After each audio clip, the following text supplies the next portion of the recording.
Hail Internet, Green Goggle Man here with another edition of Comedy Group 101. This week's episode, Yes and! So last week I was interviewed by a good friend of mine, David Dault, for his new channel, Big Table, Big Questions, which I highly recommend. Dave is one of the wisest people I know, and his new channel is going to basically take a thought-provoking look at some meaningful topics, and Dave has a way of describing things in such a way as to take complex concepts and make them understandable. So I highly recommend Big Table, Big Questions. Dave interviewed me about improv, specifically how the precepts of improv can be extrapolated to life so that we can have somewhat of a code for getting along better with our fellow humans. So please enjoy with me now this interview I had with Dave. I thought I'd put it on the Green Goggle Man channel as well. So take it away, Dave. Voila. Welcome to Big Table, Big Questions. I'm David Dault. Today I have my longtime friend Matthew Rice joining us. Matthew, you have worked in the Chicago improvisation scene for a number of years. Could you tell us about that? I have taken the classes at Second City. I then took some classes at the Annoyance Theater. I've performed at Second City. I performed at Stage 773, kind of various theaters around town. Started up a group called the Stuntmen, and we do a mixture of long-form improv and sketch. And it's been something I've done. I've been doing improv and comedy for since the early 90s, however long that is. Now, when we think about the word improv comedy, I think a lot of people have something in their mind that's sort of similar to stand-up comedy. But what's the difference between improvisational comedy and stand-up comedy? Yeah, I think the misapprehension comes from the fact that like one of the main stand-up theaters or clubs that people hear about is the Improv. Oh, I performed at the Improv. And so when you say you're doing improv, I think people think, oh, I've heard that before. There was like a stand-up guy. But yeah, so stand-up is a different medium, a very difficult medium. But it's it's, as you would know, it's a solitary thing. It's more of a one person. They're gonna state their case for you. Improv is more of a collaboration. So it's more of a group. I have seen one-man improvs. That's a little tricky. Not many people can pull that one off. But most people have 2 to 4 to 10 people, let's say, in a group. And there's a sense of creating on stage and listening and reacting. So stand-up is a craft, and you learn that craft, and improv is a different sort of craft. It is a very different craft. Okay, so if we were going to just quickly talk about the basics of the craft of improv, what would that be? Well, Second City has their model, their main mantra is yes and. Okay. And that's a pretty good framework for understanding improv. So yes and. Yes and. What does that mean? 2 very important words. One is that you agree with what's being presented to you on stage, and then the and is that you're adding to that. So let's say you're on stage with someone and someone throws out a suggestion to you, or your partner says, "Hey, look at that refrigerator filled with food." You wouldn't then say, "That's not a refrigerator, that's a bus." Because what you've done now is you've stopped the scene. You've basically, his only response is, "Well, I guess I'm a jerk. I guess I'm an idiot." He's got to then try to agree with you, and then to say, "Agree that's a bus," and now you're like, "Why did he think that was a fridge?" Anyway, much better for any scene to agree and add. So I'm adding, "Oh yes, that is a fridge. Oh, and look, you got a fresh octopus." Whatever. Now I've added something that now we can then build on that scene. Well, that sounds like it would be something easy to do, yes and. Why is it that people spend weeks and months taking classes in this? Why is it that people work so hard to gain this skill, which seems like it would just be just something to just sort of be natural? It does sound easy. There are actually exercises, it's called yes and, where you just literally agree and add with each other in an exercise, just as a warm-up game. And the reason it's difficult, try it sometime, but what it basically, human instinct, for the most part, I don't mean to touch my mic there, human instinct is to just put up a wall, to go, wait, I don't trust your idea. I think I have a better one. And it's being able to instinctively say yes. I'm not saying I'm perfect at stuff, but I've done it for several years. I do feel like my instinct now is to say yes. There was a 4-year period, say, where my instinct wasn't to say yes, but I would just think yes and. So I'm saying, in my brain, I'm going, no.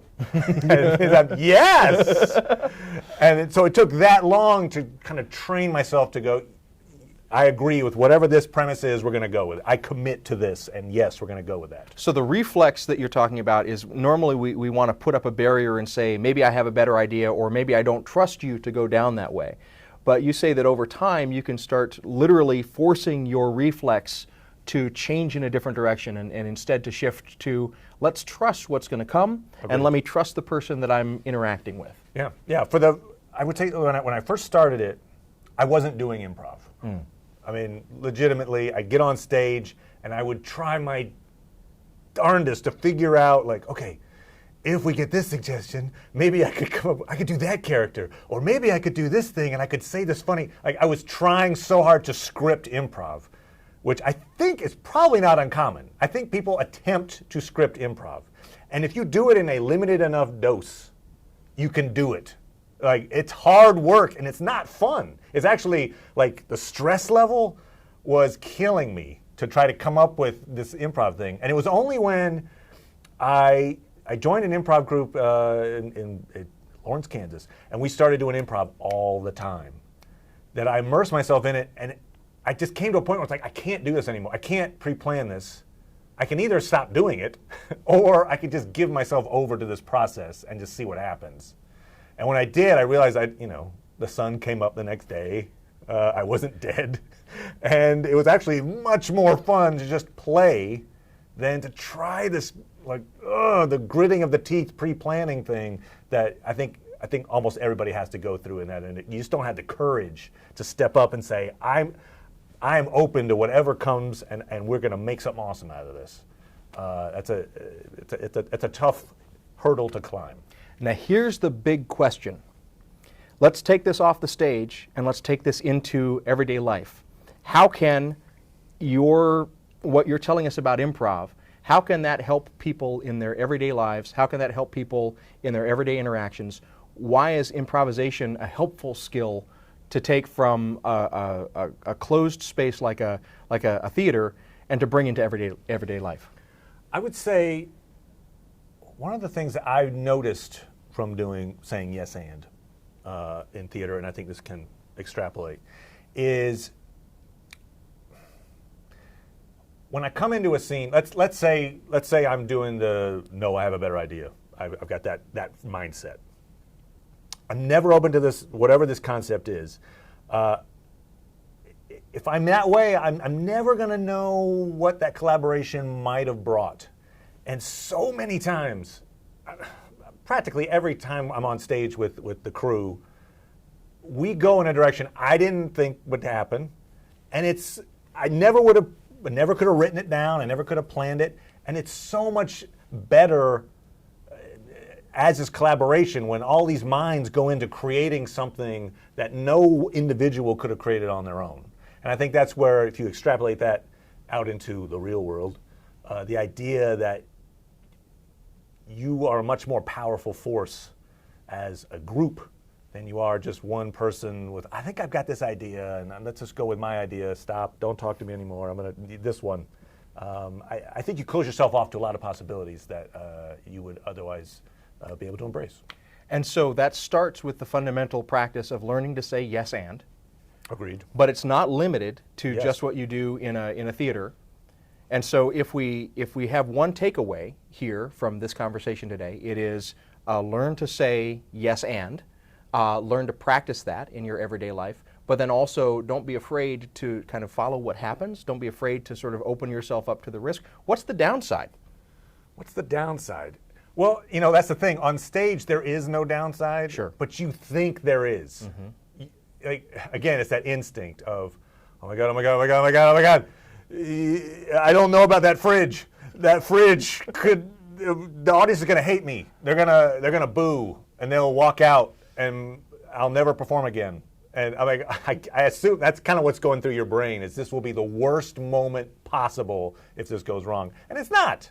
It's not. It just isn't.